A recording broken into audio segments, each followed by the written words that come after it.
Christopher Kennedy, Lawford, born. March 29, 1955, was the eldest and only son. Imagine your childhood, Marilyn Monroe teaching you the twist in your living room. Frank Sinatra and the Rat Pack as family friends. That was Christopher's world, an unbelievable mix of Hollywood glamour and DC political might. His dad, Peter Lawford, was a movie star. His mom, Pat Kennedy, the sister of a future president. He was, by his own admission, born into enormous privilege. But this gilded cage was also a place of profound public heartbreaks. He was just 8 when his uncle, President John F. Kennedy, was assassinated. He heard the news at school. Then, less than 5 years later, his uncle Senator Robert F. Kennedy was murdered. Christopher was 13, and he later said RFK's death was a deeply damaging moment. Add to that his parents' divorce, and you have a childhood under immense pressure, way too familiar with adult complexities for someone so young. His very name, Christopher Kennedy Lawford, was a constant reminder of this heavy legacy. Academically, Christopher had a winding path. He graduated from Tufts University in 1977, then got a law degree from Boston College Law School in 1983. But the lawyer life wasn't for him. He even failed the Massachusetts bar exam and admitted he wasn't enthusiastic about it. He worked for a bit in politics for his uncle Senator Ted Kennedy and the Democratic National Committee. Later, though, he found a different calling, earning a master's certificate in clinical psychology from Harvard. This move hinted at the direction his life would eventually take, diving into subjects like addiction, something he knew all too well. For a while, he followed his father into acting. In the mid-'80s, Christopher spent over 2 decades in TV and film. You might have seen him in Frasier the O.C., or even General Hospital. He had a recurring role as Charlie Brent Jr. on All My Children from 1992 to 1995. Film-wise, he was in The Russia House, Oliver Stone's The Doors, and played a naval commander in 13 Days, a movie about the Cuban Missile Crisis. He even appeared in Terminator 3. Rise of the Machines, alongside Arnold Schwarzenegger, who was married to his cousin, Maria Schreiber. While he worked steadily, his acting career didn't quite hit the Rat Pack heights of his father. It seemed acting became just one part of who he was, especially as his passion for writing and addiction advocacy grew, and that passion came from a dark place. Christopher's battle with addiction was long and brutal, spanning 17 years. It started when he was just 14, in 1969, the year after RFK's assassination, when he tried LSD. From there, it was a spiral into alcohol, cocaine, heroin, uppers, downers, basically, as he put it, any other drugs he could buy. In his incredibly honest memoir, Symptoms of Withdrawal, he talked not just about drug addiction, but also an addiction to celebrity, a craving for the validation that came with his famous name.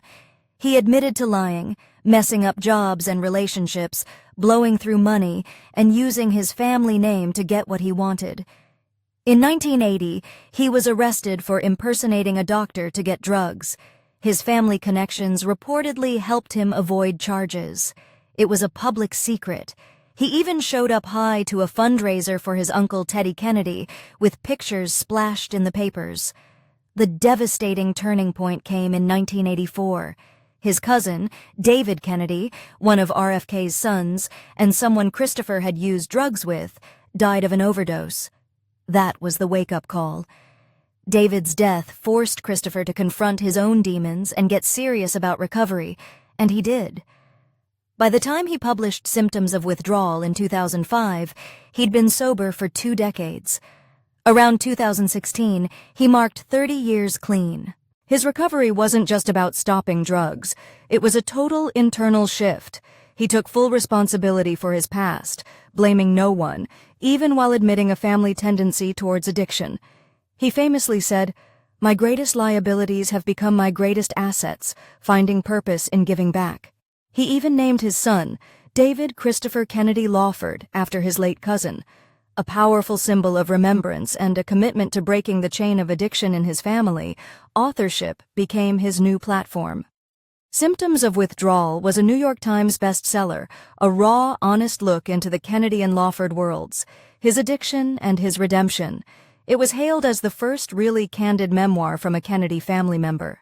He went on to write other books on addiction and recovery, like Moments of Clarity, When Your Partner Has an Addiction and What Addicts Know.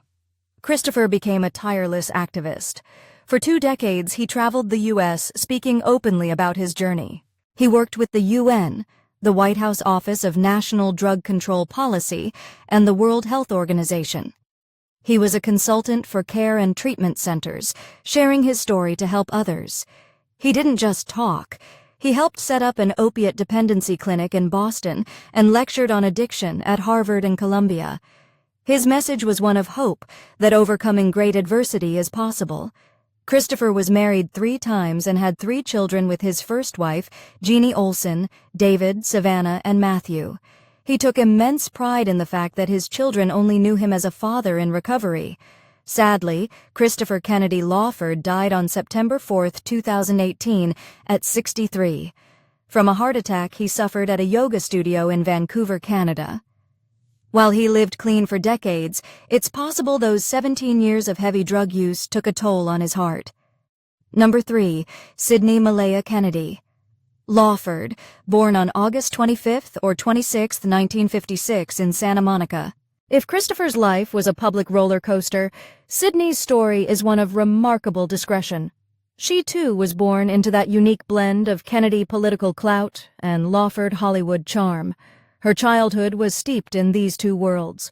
Her father was a Rat Pack star, her mother a Kennedy. She grew up with her 3 siblings, Christopher, Victoria, and Robin.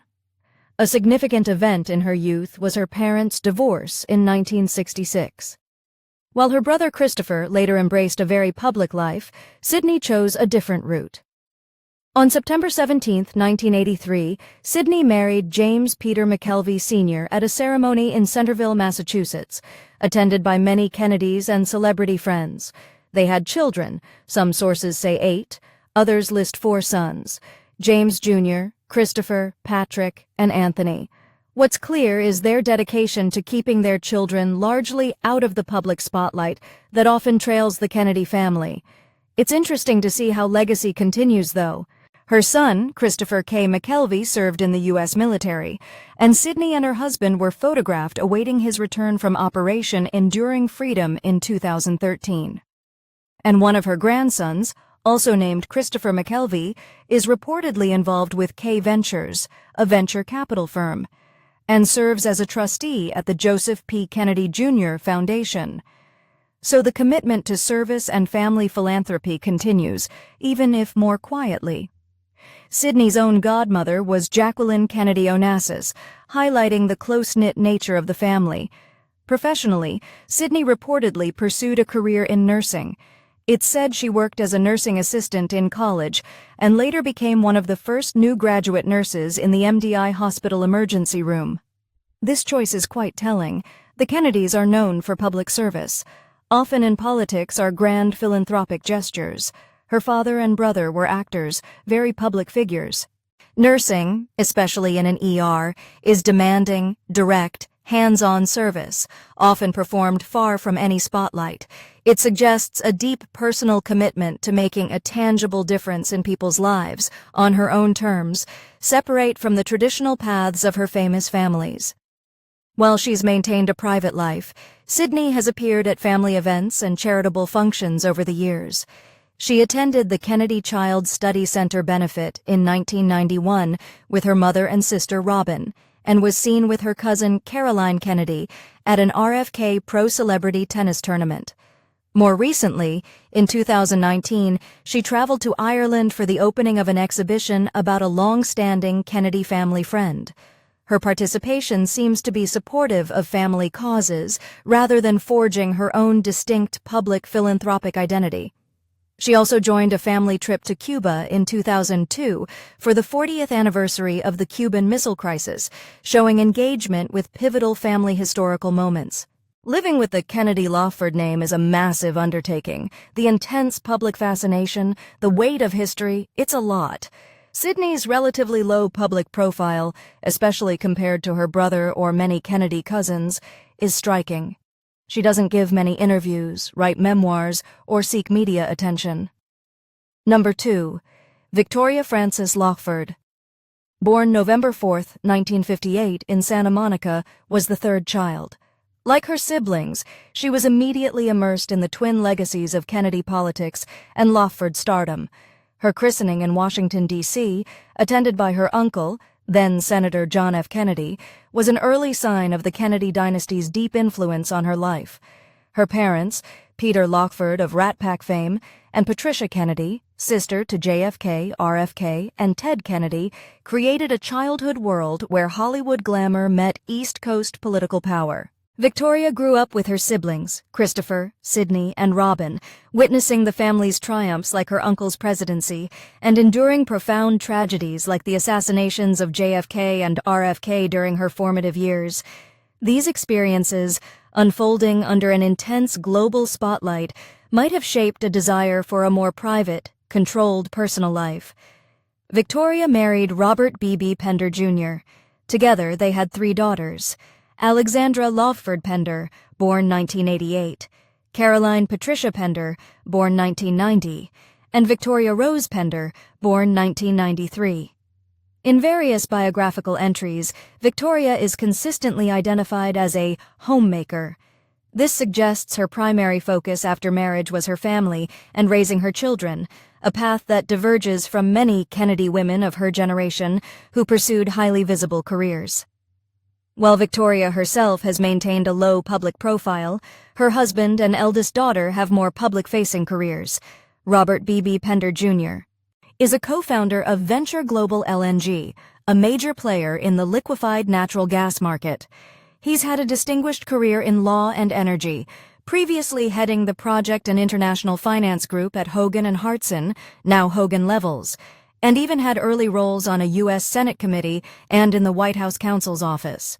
Their eldest daughter, Alexandra Lockford Pender, has built a career in advocacy and communications, notably with Kids in Need of Defense, Key Ion, an organization providing legal services to unaccompanied refugee and immigrant children. Her work, which includes roles like Director of Digital Media, reflects a commitment to social justice, echoing the Kennedy family's philanthropic ethos. Alexandra even interned for her great-uncle, Senator Edward M. Kennedy. Less public information is available about the careers of her younger daughters, Caroline and Victoria Rose Pender. Victoria's own public appearances have been infrequent, usually linked to Kennedy family events or commemorations, like the annual wreath-laying ceremony for President Kennedy at Arlington National Cemetery. She was also part of her sister, Sidney's wedding party in 1983. These appearances suggest a supportive role within the family's public activities rather than a personal public platform. There isn't much information about her leading her own major philanthropic initiatives, which further points to a life lived with a greater degree of privacy. Number 1. Robin Elizabeth Lockford, born July 2, 1961 in Santa Monica. Her godfather was her uncle, then U.S. Attorney General Robert F. Kennedy, and her godmother was Veronica Rocky Cooper, widow of actor Gary Cooper, a perfect illustration of her family's twin worlds. Robin reportedly graduated from the United Nations International School, UNESCO, in New York around 1979. This global environment might have influenced her future interests. She is consistently identified in various sources as a marine biologist and environmentalist, supposedly based in New York City. A 1999 Time magazine piece mentions her as Robin Elizabeth Lockford, 1961 to present, a marine biologist who lives in New York City. Robin's public appearances, especially documented ones, seem to be largely from her earlier years and are almost always connected to family. She attended Kennedy Family Gatherings, a U.S. Army Special Forces event honoring President Kennedy, movie premieres with her mother, and fundraisers for her uncle, Senator Ted Kennedy. She was also seen at charitable events like the Arts for the Handicapped benefit with family members. Many of these appearances were in the 70s, 80s, and early 90s. More recent public activity is less evident in the easily accessible records, suggesting she may have embraced even greater privacy later in life. There's little direct information about her personal philanthropic activities or specific activism. Their lives show that even with a shared monumental inheritance, the journey to selfhood is always individual, always personal. Each of Patricia Kennedy Lawford's children, in their own distinct way, answered the question of how to live with such a name,